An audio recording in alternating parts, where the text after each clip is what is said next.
Living with Amazing Grace. It's a journey through grief, healing and transformation. And I hope it will reach the people that it's meant to reach. And I kind of trust in that it will end up in the hands of the people who need it most. This podcast encourages and empowers you to create your own unique real story, develop your own unique real statement, and discover your own unique real self. The power is yours. Good morning, Melanie Mackie. Previously, episode 853 of the 12-Minute Convos podcast. It's been just 3 years, 1 month, 15 days since we last recorded that conversation. That was then. This is now. Melanie, how are you doing today? I'm great, thank you. I can't believe it's been 3 years and whatever you said it was. That time has kind of whizzed by, hasn't it? It has. You know what's interesting as well? If I'm not mistaken, it means that the last time you booked to be part of this, it was exactly around this time, though. It was exactly around this time slot that you chose. Wow. You're a creature of repetition. Is that accurate? Well, I think you contacted me, remember? So it must be somewhere, isn't it, across the world that we thought, yeah, good time to chat again. Well, it's really cool because I had many time options, and to see that you've chosen in my time zone 9:45 3 years ago and 9:45 3 years forward, I'm like, wow, isn't that cool? Wow. Yeah, very. So what's up? I mean, what's the update? The last time we spoke, there were a ton of things going on, right? You were about to do that first book that you wrote over again, right? You said you would bring it up to speed with socialism, right? So what's new? Yeah, so I had another book when we spoke the first time, and then my book that I've just released, so I released it on the 7th of October, 2018, has just been published. So I spent most of last year working on that and writing that, and I published it in October. So it's only been kind of out there for 3 months, which has been really good to finally get it out there, because it was kind of like a two and a half year kind of project overall, really. So so I'm really pleased that I finally published it and did the majority of it myself. I had some help with a really good copy editor, Anne, who was fantastic. But yeah, so this year it's kind of like, okay, what am I going to do next? I'm intrigued though. You could have gone the route of writing on what you wrote before. However, I believe it's a big transition. You can correct me if you think that's inaccurate, right? To speak about living with amazing grace. Was there an epiphany? Yeah, so back in 2005, we sadly lost our baby daughter during my pregnancy. And that was really kind of a big turning point for me with my life and business, a big catalyst for change. So previously I ran a social media consultancy, and I closed that down not last year, the year before, and kind of relaunched my business in my own name and started doing more kind of mentoring work. But my book really kind of documents my journey through losing grace, and then the grief, healing, and kind of the transformation that occurred following the loss for me, for my life, and how I now live with grace, but obviously not in the real world, if you like, if she was born into it. But it was very much more of a kind of a graceful spiritual awakening that occurred over the last kind of 3 years. And so my book really is about that, and also how my work changed really to focus more deeply on supporting particularly women to use their voice for change. And that's something else that I was kind of doing before with my business anyway, helping them use social media as a platform for their voice and their work or meaningful projects. But it really meant that during that time, I had to kind of lead by example.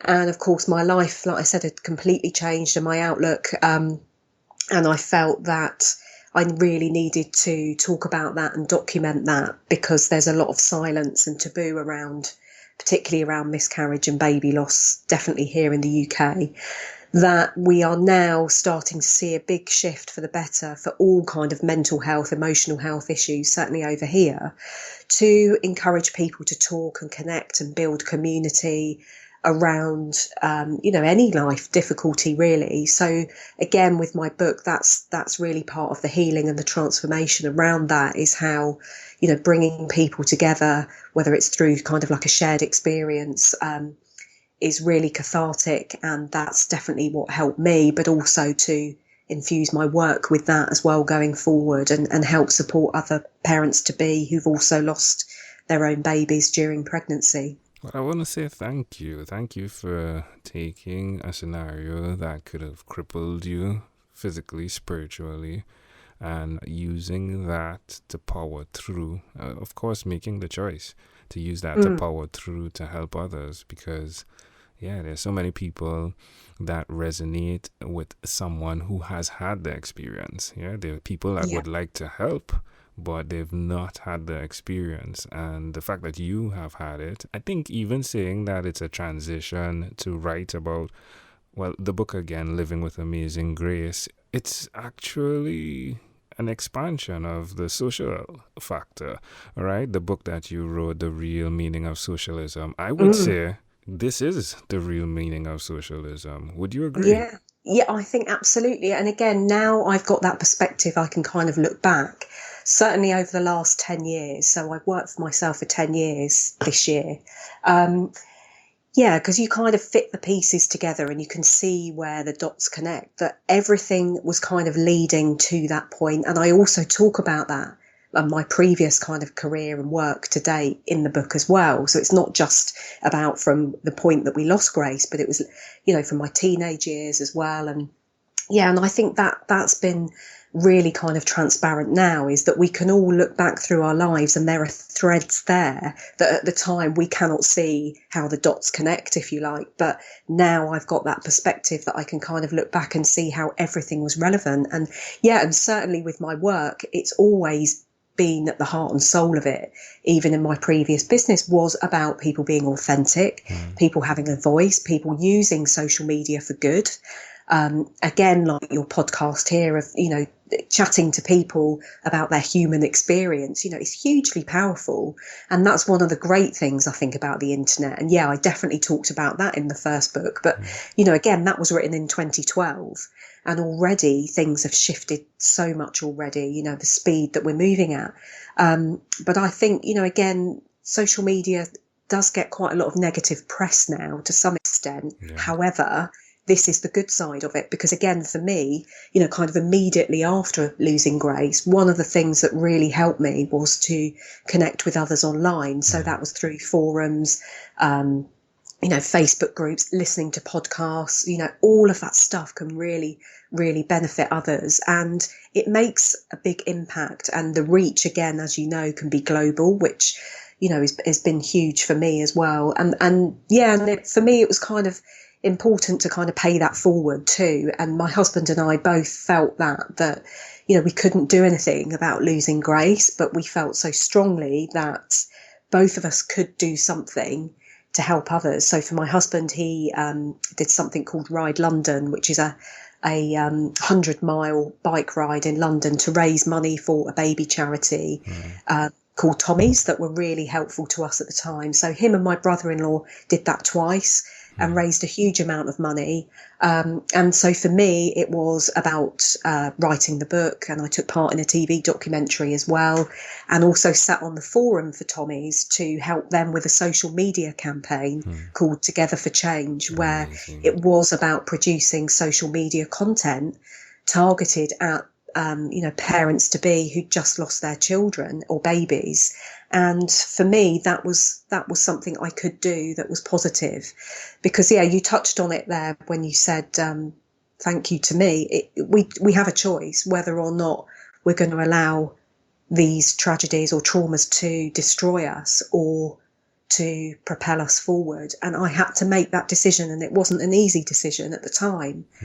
But I couldn't let that be the end of my life. So that's what came through in the book as well, that I started writing pretty much straight away as a healing tool, and it saw me through. Yeah. Well done. I know that I have been guilty of interpreting the theme using your voice that it comes from this place that is egotistical. And for some reason, it feels as though, at least it did feel as though that voice needs to be communicated when it's confident and when you're strong.